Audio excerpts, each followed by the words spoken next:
Taarifa zilizotufikia mezani ni kwamba kichwa cha marehemu James Temba ambaye alizikwa siku chache zilizopita baada ya kuuawa kikatili kimepatikana katika eneo la Kitunda Kibebelo, wilaya Ilala, jijini Dar es Salaam. Taarifa hiyo imethibitishwa na baba mzazi wa marehemu Mzee Temba ambaye amesema walipokea taarifa za awali kutoka jeshi la polisi kuhusu kupatikana kwa sehemu ya mwili huo. Mzee Temba amesema kuwa baada ya kukamilika kwa taratibu za kiupelelezi zinazofanywa na jeshi la polisi, familia itafanya maandalizi ya kuhifadhi kichwa hicho karibu na sehemu ilipozikwa mwili wa marehemu. Ameeleza kuwa wakati wa mazishi awali kiwiliwili cha James Temba, familia iliacha nafasi maalum ya dharura iwapo kichwa kingepatikana ili kiweze kuzikwa kwa heshima stahiki pamoja na mwili wake. Aidha, Mzee Temba amelishukuru jeshi la polisi kwa juhudi za ufuatiliaji zilizosaidia kupatikana kwa kichwa hicho.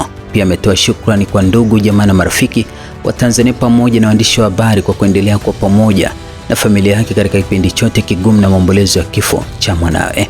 Hata hivyo, jeshi la polisi siku chache lilitoa taarifa na kusema kwamba katika taarifa iliyotolewa Mei 6, jeshi la polisi lilisema kwamba jeshi la polisi kanda maalum Dar es Salaam linaendelea kupeleleza kwa uzito mkubwa tukio la mauaji ya mtu aliyetambulika kwa jina la James Rogers Temba, mwanafunzi wa mwaka wa pili katika chuo cha IFM Dar es Salaam, ambaye mwili wake ulikutwa unaelea kwenye maji yaliyokuwa yanatiririka katika mto Msimbazi, eneo la Kipawa, Ilala, tarehe 30 mwezi wa 4 2026, huku akiwa hana kichwa.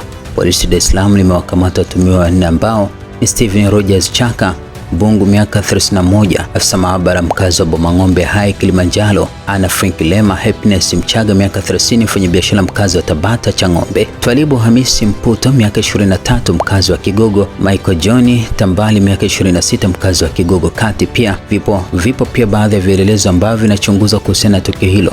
Wito wa jeshi la polisi kwa wananchi ili kila aliyehusika kulingana na ushahidi aweze kuchukuliwa hatua za kisheria.